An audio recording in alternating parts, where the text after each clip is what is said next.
Fala galera, beleza? Davi aqui para mais um vídeo e hoje a gente vai falar sobre um assunto muito importante que é imoralidade sexual. O que é imoralidade sexual? O que a Bíblia fala sobre imoralidade sexual?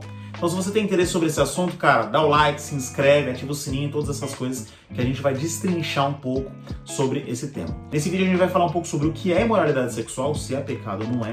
A gente vai falar um pouco sobre o que é adultério, prostituição, fornicação, todas as palavras que às vezes a gente acha que é a mesma coisa. A gente vai falar um pouco sobre o que é cada uma delas. E também a gente vai dar aqui 3 passos para vencer a imoralidade sexual. Se você é uma pessoa que tem dificuldade nessa área, fica até o final, porque a gente vai dar 3 passos práticos para você vencer a imoralidade sexual, beleza? Resumidamente, galera, quando a gente falar de imoralidade sexual, o que é imoralidade sexual? Imoralidade sexual é sexo fora do padrão bíblico que Deus estabeleceu para o sexo, que é dentro do casamento. Deus estabeleceu o sexo para ser algo prazeroso, para ser algo bom entre o marido e a esposa, para que os dois possam usufruir disso, que foi criado por Deus. O sexo foi criado por Deus para ser usufruído dentro do casamento. Então, quando a gente fala sobre imoralidade sexual, a gente fala sobre tudo que foge disso. Então, sexo com a sua namorada é imoralidade sexual? Sim. Sexo com o seu amigo? Imoralidade sexual. Sexo com a sua noiva? Imoralidade sexual. Sexo com uma pessoa que você nem conhece? Imoralidade sexual. Ah, Davi, então imoralidade sexual é pecado? Não é? O que a Bíblia vai falar sobre isso? Então, Bíblia. Vamos falar sobre isso. 1 Coríntios 6,18, Paulo vai falar o seguinte: fujam da imoralidade sexual. Todos os outros pecados que alguém comete, fora do corpo, os comete. Mas quem peca sexualmente, peca contra o seu próprio corpo. Acaso não sabem que o corpo de vocês é santuário do Espírito Santo? Em outras traduções, templo do Espírito Santo.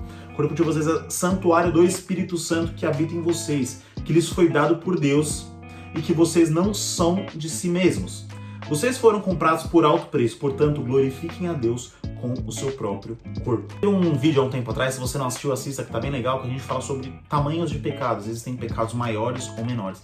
E eu trouxe imoralidade sexual como um pecado maior do que os outros pecados. Porque Paulo fala que aquele que comete imoralidade sexual pega contra o seu próprio corpo. E o mesmo Paulo fala que o nosso corpo é templo do Espírito Santo. Então, quando você está cometendo imoralidade sexual, você peca direcionadamente e diretamente com o Espírito Santo. A Bíblia fala sobre isso. Cara, tem algo que, como isso me irrita. No meio dos cristãos, eu ouvi cristãos falando coisas do tipo, meu corpo, minhas regras. Gente, pelo amor de Deus, a partir do momento que você aceita Jesus, você entrega a sua vida a Ele. E se você está entregando a sua vida a Ele, se você entrega o seu coração, você entrega a sua mente, você entrega a sua alma, mas você entrega o seu corpo também.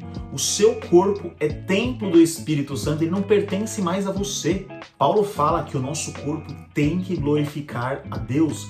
Então glorifica a Deus com a santidade do seu corpo. Eu li um texto há um tempo atrás que faz muito sentido, que fala o seguinte: o diabo não é criativo. Ele não tem criatividade para criar novos pecados. O que ele faz é pegar as coisas que Deus criou para o homem, as coisas que Deus criou para o homem para ser bom, e deturpar ela de uma forma completamente diferente. Por exemplo, hoje em dia o sexo na sociedade é algo completamente deturpado.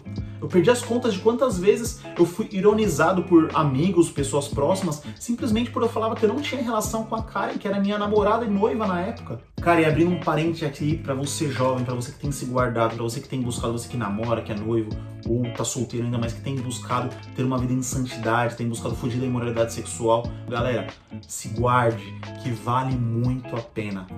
Porque a partir do momento que os seus desejos te dominam, agora que você está namorando, agora que você está noivo, os seus desejos vão continuar te dominando quando você estiver casado. Isso aqui que eu tô falando sobre adultério. Se você não consegue controlar os seus desejos sexuais agora no seu namoro, você acha que você vai conseguir controlar ele quando você estiver casado, quando você estiver com 10, 15 anos de casado, 20 anos de casado e sentir atração por uma outra pessoa, que pode acontecer? E mulheres, aprendam isso agora, meninas. Se o cara tentar algo com você, se o cara não consegue segurar os seus desejos agora quando vocês estão namorando, quando vocês estão se conhecendo, ele não vai conseguir controlar os desejos dele quando vocês já estiverem casados. E a tendência de ele ter uma amante, a tendência de ter um adultério é gigantesca. E vice-versa. Isso é muito sério. O que tem que controlar a sua vida é o Espírito de Deus, e não os seus desejos, e não a sua carne. Agora vamos falar um pouco sobre os tipos de imoralidade sexual. Quero falar sobre 3. Adultério, prostituição e fornicação. Quando a gente fala sobre adultério, a gente fala sobre você ser uma pessoa casada e você fazer sexo com uma pessoa que não é a sua esposa ou seu cônjuge. Ou você ser uma pessoa solteira, e seja o que for, e fazer sexo com uma pessoa casada. Quando a gente fala sobre prostituição, a gente fala exatamente sobre você fazer sexo com uma pessoa em troca de algo. Em troca de dinheiro, em troca de bens, em troca de status, em troca de alguma coisa. Quando nós falamos sobre prostituição, a Bíblia fala sobre isso. E quando nós estamos falando sobre fornicação, nós estamos falando sobre sexo antes do seu casamento. Então, se você é uma pessoa que namora e caiu, você está em fornicação. Se é uma pessoa que está noiva, você caiu, você está em fornicação. Tem um versículo que eu gosto bastante, que é 1 Tessalonicenses 4, vou ler do 3 ao 5. Ele vai falar o seguinte: a vontade de Deus é que vocês sejam santificados. Abstenham-se da imoralidade sexual. Cada um saiba controlar o seu próprio corpo de maneira santa e honrosa, não dominado pelas paixões e desejos desenfreados, como os pagãos que desconhecem a Deus. É sobre isso que eu estava falando. O que move a sua vida? O que domina a sua vida? É o propósito ou é os desejos da sua carne? Não se mova por desejos da carne, se mova por propósito. Eu decidi fazer sexo com a minha esposa só quando a gente se casasse, simplesmente porque eu tinha um propósito. Qual que era o propósito? Ter uma família abençoada, ter um casamento bem-sucedido, saudável. Esse era o meu propósito. Eu não coloquei os desejos da carne à frente, ela não colocou os desejos da carne dela à frente, porque nós tínhamos um propósito e nós nos apegamos nisso. E hoje nós colhemos muitos frutos disso. E cara, você que tá em imoralidade sexual, você que pecou em imoralidade sexual, Deus é grande o suficiente, é enorme o suficiente para te perdoar. E não apenas te perdoar, mas te limpar, te transformar. E eu quero te dar 3 passos para vencer a imoralidade sexual. Primeiro passo, Paulo vai falar: fuja da imoralidade sexual. Ou seja, fuja.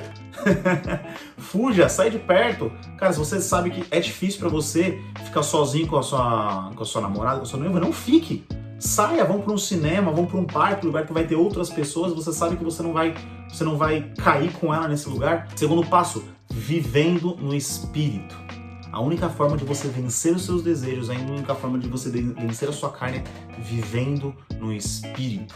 A palavra fala: conheceis a verdade vos libertará. Então lê mais a Bíblia, mano. Sabe quando você tá com vontade de fazer alguma coisa? Sabe quando você tá se sentindo atraído por algo? Vai ler a Bíblia, velho. Vai orar. Se você conhece a verdade, é a verdade quem te liberta. Terceiro passo, esse eu acho que é o passo que os jovens mais pecam hoje quando fala sobre imoralidade sexual, é pedindo ajuda. Sabe, onde na multidão de conselhos há sabedoria. Então você tem um líder de GC, um líder, um discipulador, um pastor, seja o que for, preste contas. Eu lembro de um texto que eu vi no Facebook, ainda bem antigo, que é muito legal, que ele vai falar o seguinte: o pecado que você confessa, você domina, mas o pecado que você oculta te domina. E essa é a mais pura verdade. Eu cansei, perdi as contas de quantas vezes eu tentei fazer com o meu próprio braço e só me ferrei. Eu não consegui vencer. E a partir do momento que eu prestei contas pro meu líder, a partir do momento que eu prestei contas pro meu pastor, aí eu fui liberto disso, em vários momentos. Então, galera, final do vídeo. Se você gostou, se inscreve, dá um like, dá o sininho, coloca aí o que você acha sobre esse tema. Manda para as pessoas que você acha que tem que escutar esse tema. E é isso, semana que vem estamos de volta com mais um assunto. Fechou? Valeu, boa semana!